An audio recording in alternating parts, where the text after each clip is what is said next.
இது எப்படி நாடகம் எப்படி இருக்க முடியும்? இது முடிவுக்கு வந்துருச்சா? தங்கச்சியுடைய அவ கொடுத்ததை நீங்க எஃப்ஐஆர்ல பதிவு பண்ணி வெளியிட்டுட்டீங்கல்ல.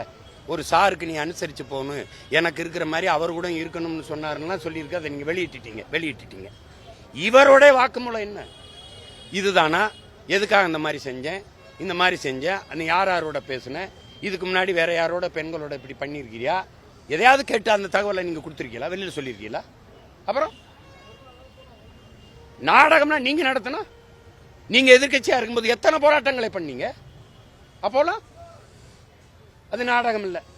இப்போ நீங்க தீர்மானம் போட்டீங்க, அது எதுக்கு டங்ஸ்டன்ல போய் எங்க சீமான் போராடிக்கிட்டு இருக்காரு? நாங்க தீர்மானம், உங்க தீர்மானத்தை உடப்புல தூக்கி போட்டானவன். நான் அத்தனை 7 முறை நீ டெண்டர் விடும்போது நீ வாய முடிக்க உட்காந்துருந்தான்னு கேட்கிறேன். அந்த 2 ஏக்கர் அந்த பல்வேலு பெருக்கு அந்த இடத்த விட்டுட்டு மற்ற இடத்துல நாங்கள் ஆய்வு செய்வோம்னு சொல்றதுக்கு நீங்க என்ன அப்ஜெக்ட் என்ன இருக்கு? உங்க தீர்மானம் வெற்றி தீர்மானம், குப்பையில் தூக்கி போட்டு போயிட்டான். அப்புறம் ஸ்ரீமதிக்கு போட்ட விசாரணை குழுங்க, சிபிசிடி விசாரணைங்க, நீதிபதிகள் தலைமையில் போட்ட குழுங்க, 2 வருஷம் ஆச்சுல, என்ன விசாரிச்சு கொண்டாந்தீங்க? உங்களை எப்படி நாங்க நம்புறது? நாங்க போறான்னா நாடகம், நீங்க போறான்னா நேர்மையான போராட்டமா? எப்படி இது? அப்ப நீங்க எதிர்கட்சியா இருக்கும்போது போராட்டம் எல்லாம் நாடகம் தானா? நீங்க கொடுத்த வாக்குறுதி, நான் வந்தவன கொடைநாடு கொலையை கண்டுபிடிச்ச 2 மாசத்துல நீதியை நிலைநாட்டுவேன் சொன்னீங்களா இல்லையா?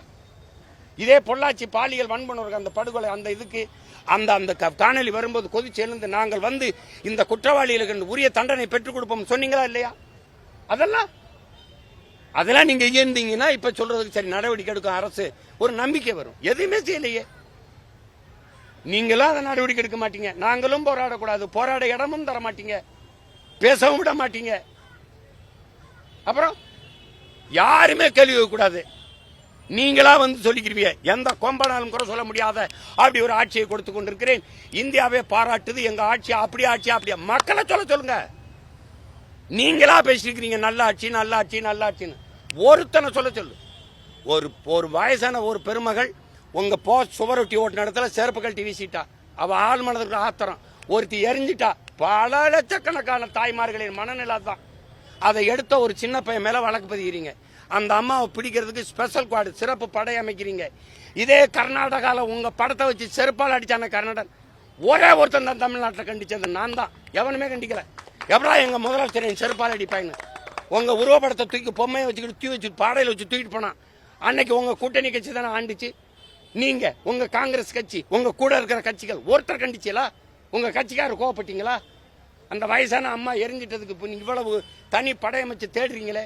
கர்நாடகாவில் உங்களை அடிச்சான செருப்புல ஏன் நீங்க கோவப்படல? ஏன்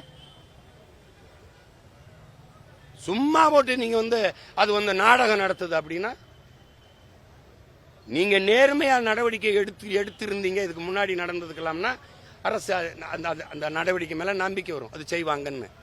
ஒரு ஆழ்ந்த ஒரு கருணையோடு ஒரு பதிவு முதல்வர் துணை முதல்வரோ அது அவங்களும் சொல்லலையே. எல்லாம் ஆளாளுக்கு ஒன்று பேசுறீங்க. அதுக்கு நாங்க என்ன பண்ண முடியும்? அது நடந்துருச்சு. அந்த பொள்ளாச்சியில் நடந்ததுக்கு அவங்க பண்ணாங்களா? இப்ப கேள்வி கேட்கிறாங்க. இதுவா என்ன போட்டி கச்சேரியா நடக்குது? சொல்லுங்க, பாட்டுக்கு பாட்டு போட்டியா நடக்குது? அப்புறம் நீங்க தான் சொன்னீங்க நாங்க ஆட்சிக்கு வந்தா அதை சரி பண்ணிடுவோம்னு.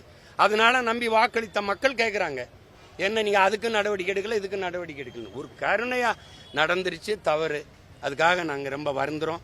பாதிக்கப்பட்ட அந்த தங்கைக்கு எங்களுடைய ஆறுதல். அவளுக்கு வந்து நாங்க எல்லா வழியிலையும் துணை நிற்போம். நம்ம பிள்ளைகள் நீங்க அச்சமின்றி போங்க, உங்களுக்கு எல்லா வழியிலையும் உங்களுக்கு பாதுகாப்பு பண்ணி நாங்க உறுதி செய்யறோம். அப்படிலாம் ஒரு சொல்லும்போது நமக்கு ஒரு ஆறுதலா இருக்கும். அதனால அது சிஸ்டம் ஃபெயிலியர் ஆயிடுச்சு, அதனால அது வெளியாயிருச்சு. வேற நெக்ஸ்ட் அப்படின்னா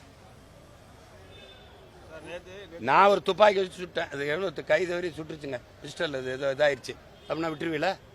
அவர் தான் சொல்றாருங்க ஏதோ பிஸ்டல் ஏதோ மிஸ்டேக்னு அப்படின்னு விட்டுருவீல?